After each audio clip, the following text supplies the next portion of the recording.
Quero te trazer os valores reais da compra de Paquetá no Flamengo, que superam com folga os 42 milhões de euros anunciados na época. Preciso te contar também que a presidente do Palmeiras, Leila Pereira, confirma a intenção do clube em deixar a Libra tudo por causa de mais uma treta com o Flamengo. Isso sem falar nas últimas de mercado, bastidores, finanças e muito mais. Fala aí pessoal, sou Jorge Nicola, bem-vindos a mais um vídeo do canal. Sempre bom ter vocês por aqui, ótimo domingo para todos. Pedir para deixarem like, se inscreverem no canal e ativarem as notificações, super importante para que vocês sejam avisados toda vez que a gente postar vídeo novo, certo? Já Rian Roberto, atacante que declarou que não renovará seu contrato com o Flamengo, é alvo do Shakhtar e agora também do Lille da França. O time francês sugeriu uma proposta de 10 milhões de euros, ou quase 60 milhões de reais. A oferta do Shakhtar, que já foi recusada, é de 8 milhões de euros fixos, mais 2 milhões de euros em bônus. E Paquetá custou muito mais caro do que aqueles 42 milhões de euros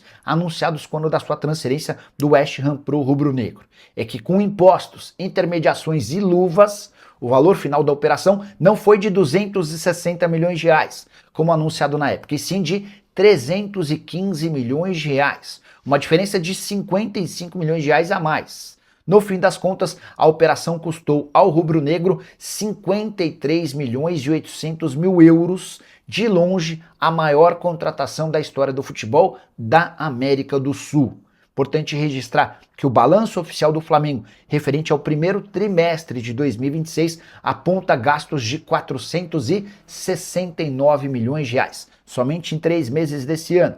O clube nunca havia gastado tanto num trimestre. Além dos 315 milhões do Paquetá, foram 81 milhões e meio de reais com o Internacional para a contratação do zagueiro Vitão e mais 34 milhões e 700 mil para ter o goleiro Andrew, que pertencia ao Gil Vicente. Importante registrar que o Andrew tinha contrato só até a metade do ano.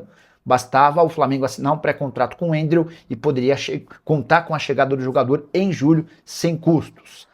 Preciso contar ainda que o Flamengo arrecadou 47 milhões de reais com vendas nesse período. Foram 25 milhões de reais com o Juninho, 10 milhões e 700 mil com o Vitor Hugo e mais 6 milhões e 200 mil com o Iago, que se transferiu para o Orlando.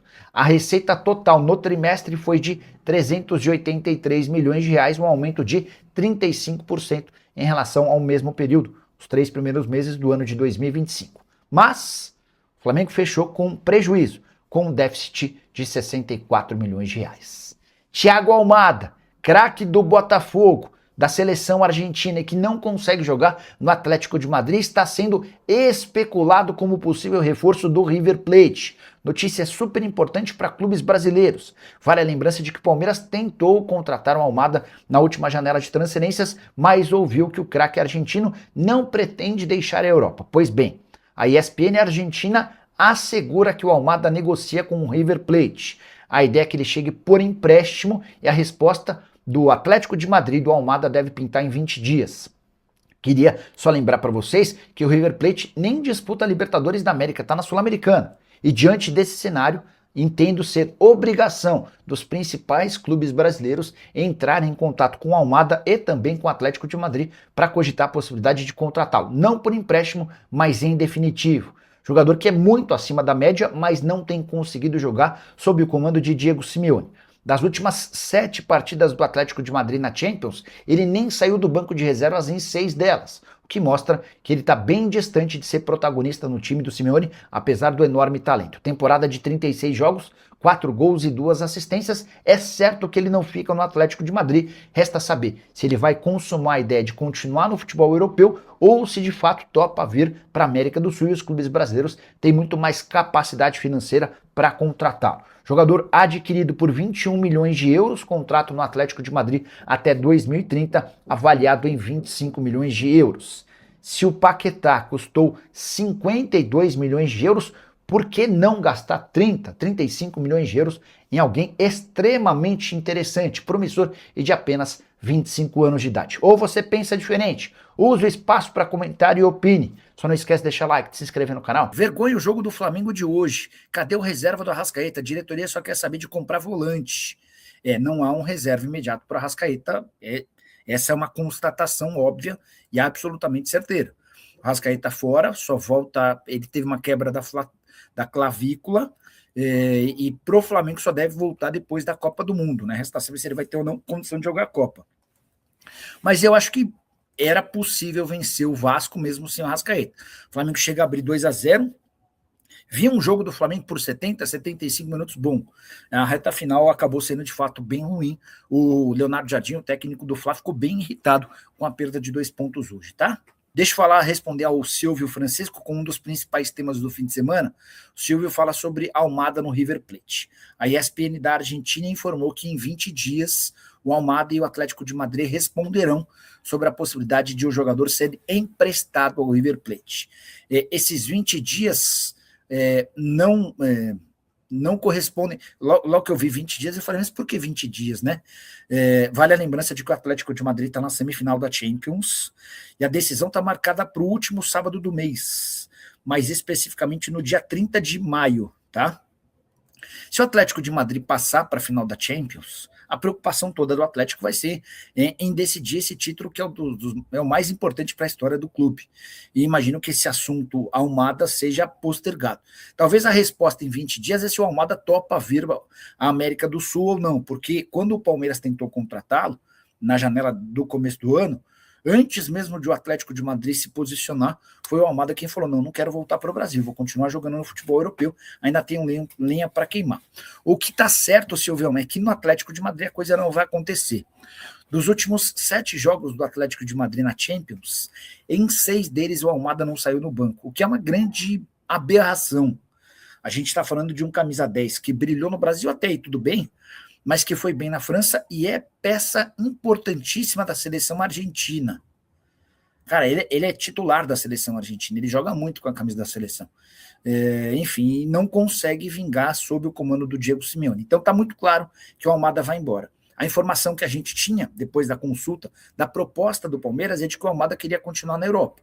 Agora surge a especulação na Argentina de que existe uma possibilidade real dele virar reforço do River Plate. Se essa negociação avançar, os clubes brasileiros, na minha opinião, têm obrigação de bater na porta do Atlético de Madrid, de bater na porta do Almada e contratá-lo, porque ele é muito, mas muito diferente, tá? Boa noite, Nicola. Quem joga mais, Sosa ou Cebolinha? Quem vale mais? São condições... Hoje o Sosa vale muito mais do que o Cebolinha, porque o Sosa foi comprado por 90 milhões de reais e tem contrato longo. O Cebolinha foi comprado por 13 milhões e meio de euros, mas está a 6 meses do fim do contrato. Então o Cebolinha não pode valer mais do que 3 ou 4 milhões de euros. Vocês precisam entender que o tempo de contrato dita isso, né? Se você está muito perto do fim do contrato, ninguém vai pagar o valor do jogador. O clube vai esperar que ele entre nos 6 meses finais de contrato para assinar um pré-contrato, tá? Agora, quem joga mais? Eu ainda acho que o Cebolinha é melhor do que o Sosa, mas também não tenho tanta certeza. O Sosa tem melhorado de produção, né? O Valtinho, Otto Nicola, o que você acha da Leila estar ameaçando sair da Libra, caso o Flamengo tenha o maior valor? Valtinho, isso já está assinado, né? O Flamengo vai ganhar 150 milhões de reais a mais do que os outros clubes até dezembro de 29. Serão 4 parcelas de mais ou menos 37 milhões de reais, que vão ser descontadas do restante dos times. Foi a fórmula que se encontrou para que a Libra pudesse continuar existindo.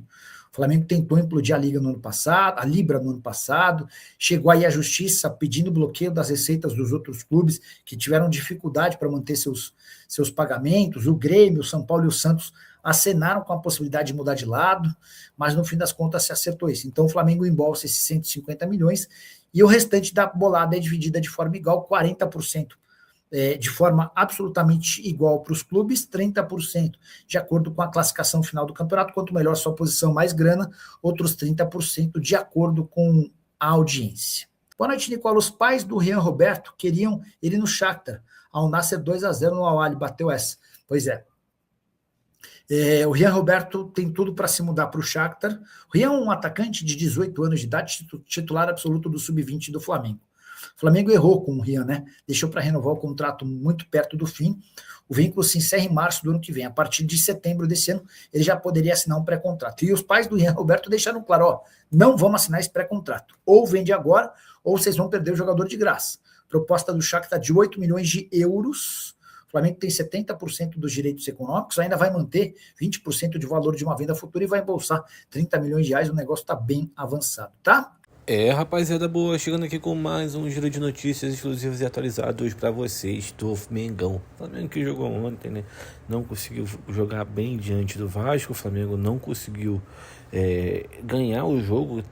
Não mereceu ganhar, né? Porque o Vasco foi completamente melhor que o Flamengo ali em boa parte, principalmente no segundo tempo. Primeiro tempo o Flamengo domina, né? Segundo tempo ali o Flamengo conseguiu um pênalti ali de graça do PH, né? Agradeço muito o PH. Mas se não fosse a burrice do PH, o Vasco poderia ter virado o jogo, né? Que os caras foram pra cima mesmo, botou o time avassalador. O Flamengo não foi o Flamengo que a gente vê normalmente. O Vasco aniquilou. O Vasco ele conseguiu neutralizar o Flamengo. Mas o Flamengo é um time reserva. Mas, meus amigos, a gente tá jogando contra o Vasco. O time titular do Vasco não chega nem perto nem do time reserva do Flamengo. Não pode ter desculpa. A verdade é que o Vasco botou o Flamengo na roda, conseguiu o empate, foram pra cima, conseguiram o empate. Se tivesse mais 2, 3 minutos, até virava o jogo. Essa é a realidade. E a sorte também que os atacantes dele lá do primeiro tempo eram muito ruins. O David e o Brenner. O Brenner, perdeu uma oportunidade incrível ali. Logo no início do segundo tempo, o Puma Rodrigues sobe antes de sair o gol do Flamengo, o gol de pênalti. O Puma Rodrigues sobe, cabeceia a bola tava indo pro gol e o Brenner tira a bola bate no Brenner e volta, sai. A bola que já tinha em direção do gol. Se é gol ou não sei. Entendeu? Mas é isso. O Flamengo deu mole, perdeu a oportunidade de avançar, de colar no Palmeiras. O Palmeiras que tropeçou na rodada. E a gente amarga aí esse empate com um gosto horroroso de derrota, que a gente poderia ter afundado o Vasco. Hoje ele poderia estar na zona de rebaixamento ali, beirando a zona de rebaixamento. Não estaria porque o Corinthians perdeu, mas ia estar um ponto da zona de rebaixamento. Entende? Aí ficou complicado pra gente, pra eles, e deu uma aliviada pra eles. Enfim, deixe no comentário sua opinião, sua indignação. Não esquece de opinar. Um grande abraço, até o próximo vídeo. Fui.